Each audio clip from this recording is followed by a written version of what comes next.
My son Julian started walking on his toes maybe when he was about 8 years old. Yeah, whenever I went like on long walks or did any sports, my legs hurt a lot. We had just moved from the US to the Czech Republic, and it was something really subtle at first, but something that was definitely noticeable. He has a very fascinating case. He's a typical toe walker kid that I get to see, but he is an outlier because of his severity. So all toe walkers have different severities. So when you say a toe walk, my child toe walks, that term is not universal in that means the same to everybody. We initially thought he would outgrow it. And when we Googled online and everything, it said toe walking was something you outgrow. So we kind of let it go for maybe 6 months to a year. I could do a bit of sports, but I could never really get good at any of them or compete with the other students. So when it still wasn't improving, we decided to take him to a doctor. I think we initially went to a podiatrist who made some inserts for his shoes and suggested physiotherapy. He went to physiotherapy for probably 6 months to a year.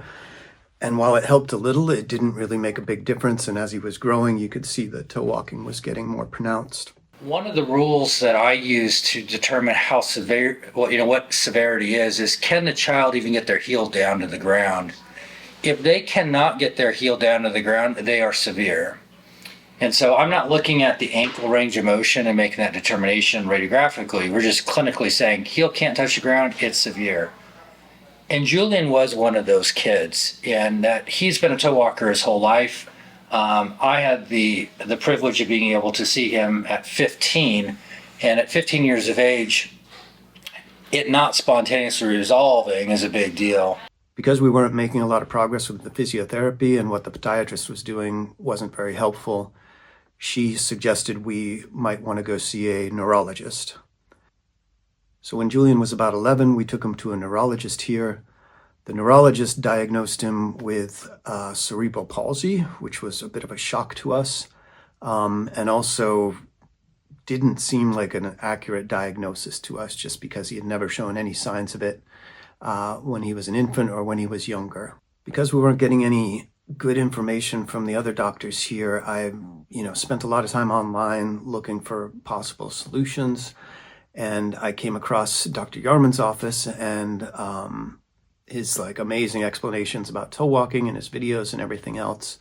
I decided to take Julian on our next trip there to see Dr. Jarman and see if we could get some information about what might be the problem. Well, going to the doctors here always took a while, and they never really gave clear answers or an actual diagnosis. The first time I met him, he was really nice, and he actually kind of diagnosed the problem pretty quickly by x-raying my feet.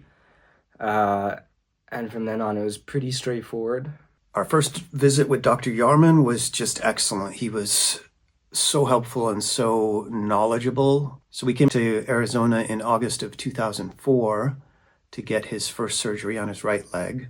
That surgery went really well. Julian recovered really quickly. We were in Arizona for about 2.5 weeks before we could fly home. And then that following December, we went back to Arizona to do this second leg. Julian's recovery from his second surgery was much quicker than the first, I think because he knew what to expect and everything. So now the difference in his ability to walk, his ability to do sports, all sorts of different things, the improvement is just amazing. This is the illustration of Julian's x-rays. And so these are the x-rays before surgery. These are actually after surgery. This x-ray here is how he actually is walking. This is a surgery today now that it's been fixed. This x-ray here is interesting. This is the surgery. This is before surgery. This is him. That's as far as he could get his foot down to the ground. This is inches off the ground, right? And now this is today. And the procedures, there were multiple procedures here, but they were soft tissue procedures that were performed in the back of the leg to lengthen tendons, lengthen structures around the ankle capsule that can provide this correction.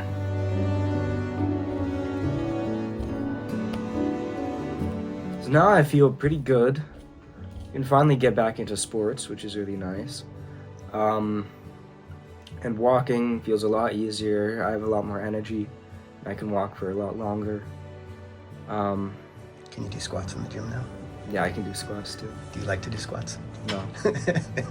And you can see it in Julian's confidence and in his desire to do a lot more physical activity. So to celebrate, we're planning to go hiking in the Swiss Alps in June.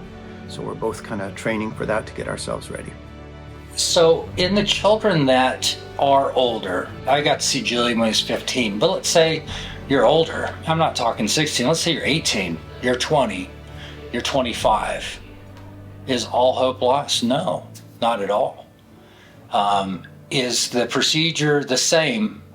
Yeah, maybe.